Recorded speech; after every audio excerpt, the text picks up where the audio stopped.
Amahoro nshuti zanjye mumeze neza natwe turashima Imana ikiturinda wumvemo ikaze niba uje bwa mbere wumve ko tugukunda ariko rero kandi subscribe sibyo tuguhaye rero ikaze ryanjye ku muntu tubanye bwa mbere amazina nayo nyine yanditse kuri channel ni Malayika Kevin.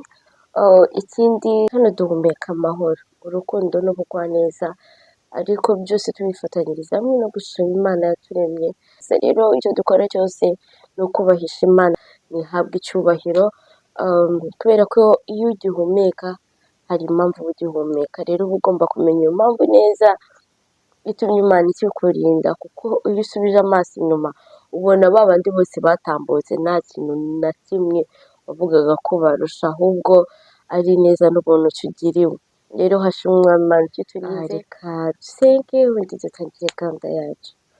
Uwiteka turagushima ko washimye ko twongera kubana, turagushima ko wadushyigikiye, turagushima ko waturinze, turagushima umunsi ku munsi ko ubana natwe, izina ryawe nirihabwe icyubahiro.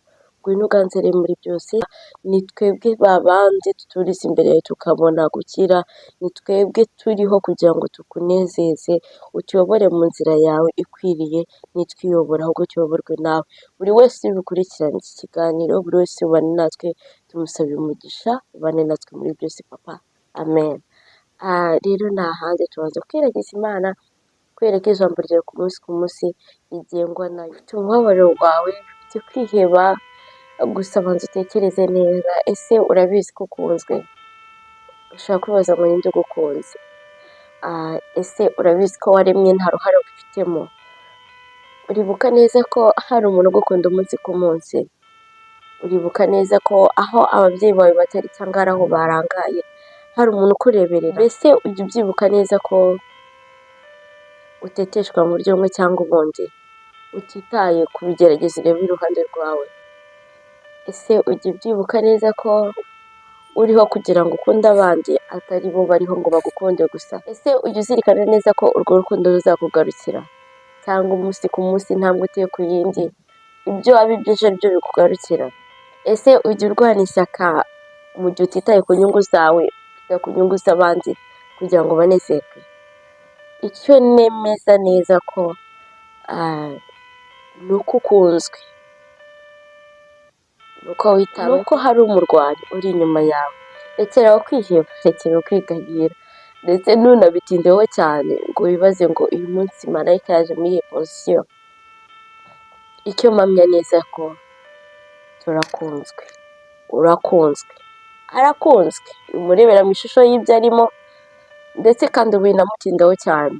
Uko aremwe n'uko aremye hari uwamuremye, kandi ndakwibutsa neza ko wamubonye yaramaze kuba ikiremwa, ntabwo mu kuremwa ko wari uhari, nta n'isegonda ry'igitekerezo wigeze usabwa kuri we. Ige kumukunda uko ari, wige kumwubahisha uko ari, wige kumutega amatwi, kuko cyagiye ba bandi bari iruhande rwawe ukugutega amatwi igihe batazaba bahari, uwo azakugoboka muri cya gihe utari uzwi yakomanga iwawe, nta rindi jambo azakoresha, azakubwira ngo ihangane, azakubwira ko bigiye gushira, kandi azakubwira ko ari hafi yawe. Ese uwo ninde ndi kuvuga? Wa muntu uzi uyu munsi ndetse n'utaramenya uzaza mu buzima bwawe mu kanya kari buze cyangwa ku munsi ukurikira. Nshatse kuvuga ngo twige guca bugufi, twige kubaha buri umwe wese. Isi igenda itembera, tugashiduka itugejejeho iyo yifuza, ndetse ukazahura na wa wundi wo mu buto bwawe utakegaga ko mwahura, rimwe na rimwe mwatandukanye mwishongoyeho. Ikindi, umuhutaje bizakugora cyane kumubona mu maso, ndetse bizakugora cyane gukubitwa igitwenge kuko akuzi neza. Rimwe na rimwe hari ubwo muzakubitaniraho ubeshya abantu ko uri mwiza kandi ari buze ububi bwawe bwa nyabwo, kandi kenshi cyane azakumva uvuga ati nde kuba yarenza ku magambo yawe, kubera ko atazi neza ko wahindutse, cyangwa se ujya ufite ibyo ubeshyamo. Ariko icyo mpamya neza cyo uriya nawe nanjye turakunze. Iga guca bugufi, wige kumva ko umuremyi ari we uri hejuru, iga kumva ko ibihe byose bizarangira, bibe byiza bibe bibi, ubuzima bugenda bunyuranwa uko bwije uko bukeye. Tumbira Imana yo mu ijuru yonyine, tumbira uwakuremesheje urukundo ruhambaye ku buzima bwawe, tumbira nyir'ibihe kuko ari we uzahoraho iteka ryose ku buzima bwawe. Iga kumwubaha no kumucira bugufi, wige gutoza ingeso nziza abo yaguhaye ngo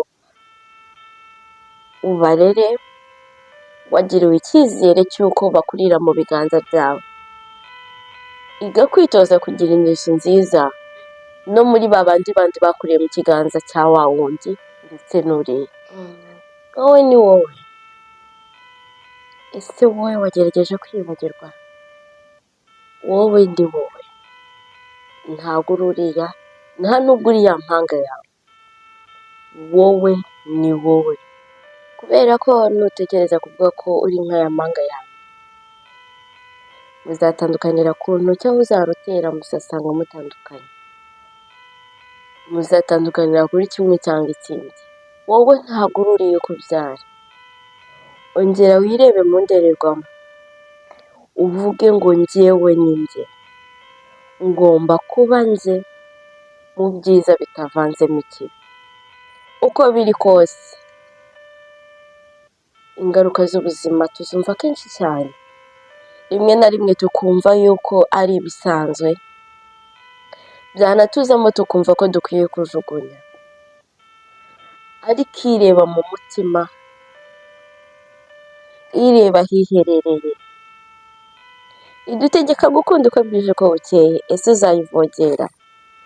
Ese uzajya kure y'ubushake bwayo? Ese uzayitera amabuye? Ese uzarema urugamba runini rwo kuyirwanya? Ese ufite uko wayihangana? N'Imana itavogerwa n'ubwo bumana bwayo. Reka tuyemerere ikora ibyo yifuza ku buzima bwacu. Ukure umubabaro mu mutima wawe, nshuti yanjye. Wowe ni wowe, urakunzwe, ndakunzwe, n'uriya arakunzwe. Reka ubushake bw'Imana buganze, reka ineza y'Imana igenderere muri wowe. Nta wundi nkawe, nta n'uzigera ubaho, nta n'uzahagarara mu mpano yawe nkawe. Nubwo mwayihuza, nubwo wagira abakugaragiye benshi, ariko nujya kubazwa, uzabazwa nkawe ku giti cyawe. Witinda mu biguca intege, witinda mu bikumwaza, witinda mu bikureba biri kuguhema, bitakureba ijisho ry'igikundiro. Ibyo byose hari igihe bizakureba ijisho ry'igikundiro, ubwo Uwiteka azaba yabyemeye. Nshuti yanjye urakunzwe, ba wowe nyawe, mbe njyewe nyawe. Twubake urukundo, twubake amahoro mu Mana adashingiye ku kintu icyo ari cyo cyose, niho tuzakomeza. Njye nawe dufatanye duhimbaze iyaturemye. Nshuti yanjye ndabakunda, wowe nyawe, tujye duhura umunsi ku munsi, kandi turusheho gukomezanya, tuzagera ahakwiriye, hashimwe n'uwaturemye. Murakoze.